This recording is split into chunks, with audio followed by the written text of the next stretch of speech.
You can actually learn something from it. learn something by which you can actually It's be in productive in Pondicherry? this field. It's in Pondicherry? It's in Pondicherry. Oh, wow, I'd love to come. Yeah. So there's a So software it's engineer. the office at your office only, right? So what Yeah. the place that Sukriti mentioned yesterday. Okay. Board, Yeah. in that. So in our office, we have a place for Hmm. board, and we have a professor from Delhi who's also on board. There's another ashramite called Praveen Bhai who's on board, and we kind of just like these crafts are learned by apprenticeship, right? Hmm. So you become an apprentice and you just go on from there. Yeah, I'd Figure love to your way do out. it. Right? And architecture actually is the field for such people. Hmm. Right? Who actually want to read and understand this world around, which seems to be the inanimate world. It is actually quite alive. So a definition of what is alive is very broad based. Hmm. And once that starts to happen, then you make many friends. And when you make many friends, then like you can call a bully friend for lifting a trunk into a loft, right? Or somebody who is a good listener, right? At times when you need to really. Yeah. So same way we call these material friends of ours to do things for us. Hmm. And when we know them well, they enjoy doing what they do. Right? So the mismatches are only, our misunderstandings are created where we've not given them a hearing. Then they begin to fail. Hmm. Right? But they keep talking. And that's that engagement that slowly widens out, and you start believing that next time you can do justice to more stakeholders. You kind of on your platter, in your team, you start to gather more and more stakeholders. So this is a question asked by one of the students in Gold. She was on a journey with us to Vellore, and she asked me, I've seen works of 20 years, 25 years or years, and I think all of them are brilliant. So how have you grown? Nobody had asked me that question before. And the answer was just waiting on the tip of my tongue, kind of. And I said, I carry many more stakeholders with me now than I used to 25 years ago.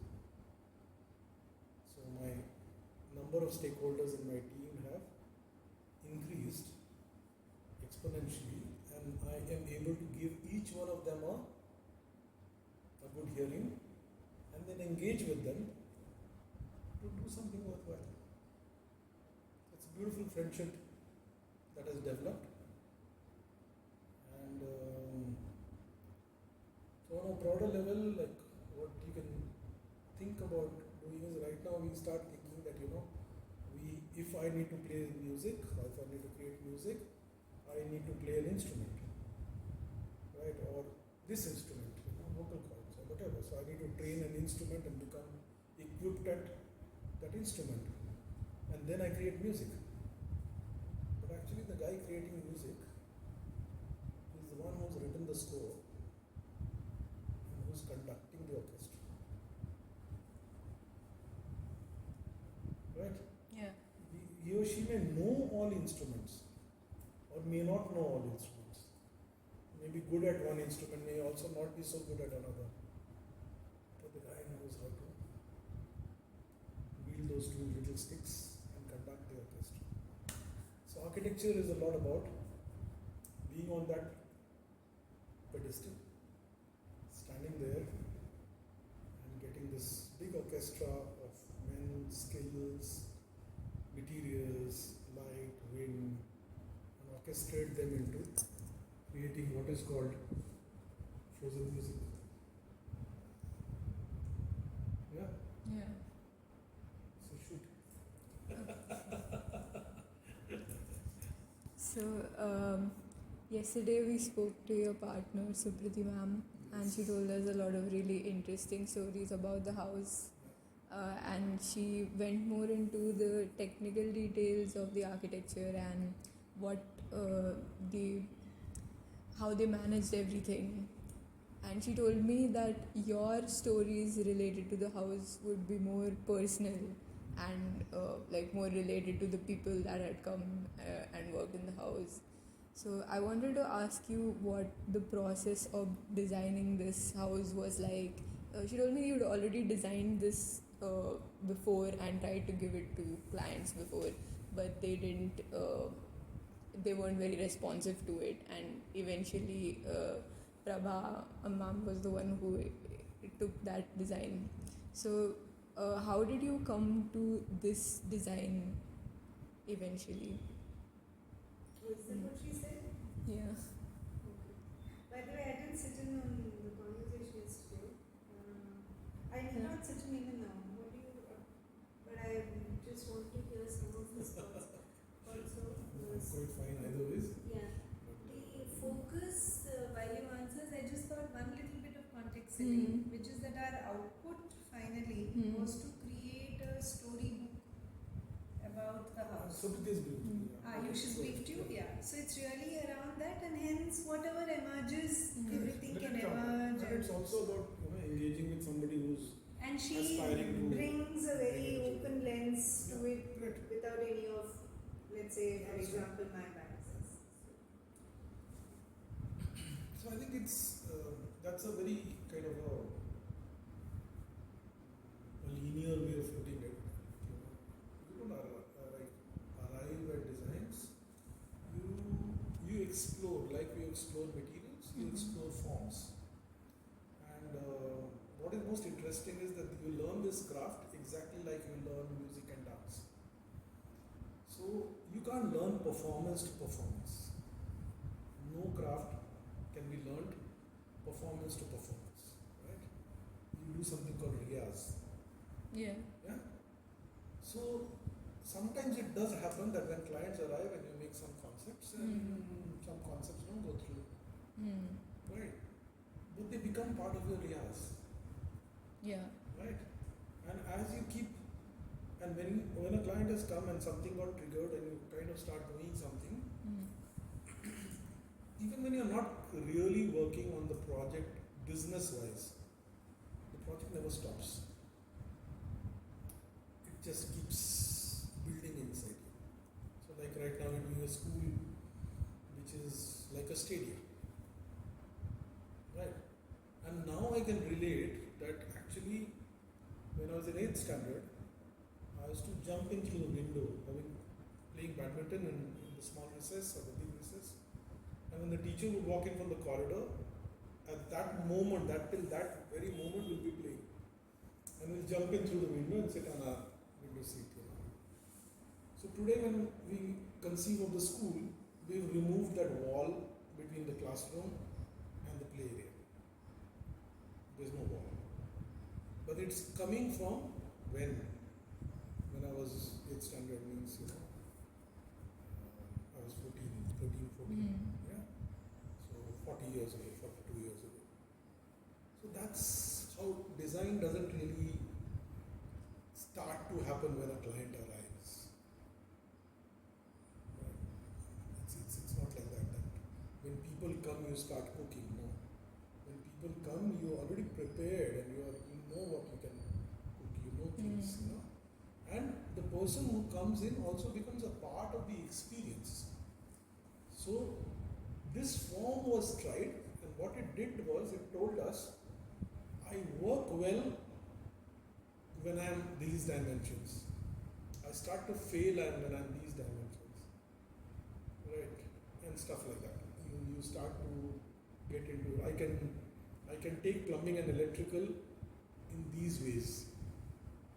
Right? I can allow wind and light in these ways. So when we are drawing lines on paper, you are alive to these experiences because they are your friends and they're telling you all the time. They're sitting with you and telling you, I can move through this. So this house looks like a cube, right? Mm. With some big round cutouts, but if I gave you the imagery that this is as akin to a pavilion as any, Yeah. right? 4 posts and a roof, Yeah. right? And so we do know that in this climate, if you want to live comfortably, we should have very good cross ventilation. So whether we make a cube or we make a cylinder or we make any form that we may want to choose, if it doesn't breathe, it will not work. Right? So here the breathing is done like that. There the breathing is just done literally cross ventilation. Okay, we have opened up 4 sides. Then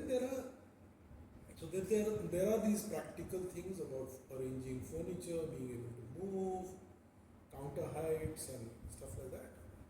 But there are also gestures. So we knew that most people would be coming from that side, from the left of the. So how both of you received? You got up, and I moved in. She got up and we came. We hugged, right? So a building with its entrance has to make that gesture.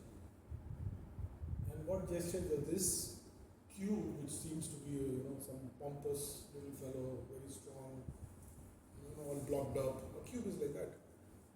But this cube has been dematerialized with those big rounds. Right? It's something which has become inviting just because it's dropped a facade. Right? It's dropped this one big straight wall with some small punctures. It's showing one big, it's almost like a hug. But this is doing another thing. If I put my hug this way, you will not feel welcome, right? Mm. So when you're coming from that end, this building is actually twisted on the ground, facing the direction from which the person is coming. That's amazing. And I really do feel like the house is really inviting when I come towards it. Yeah.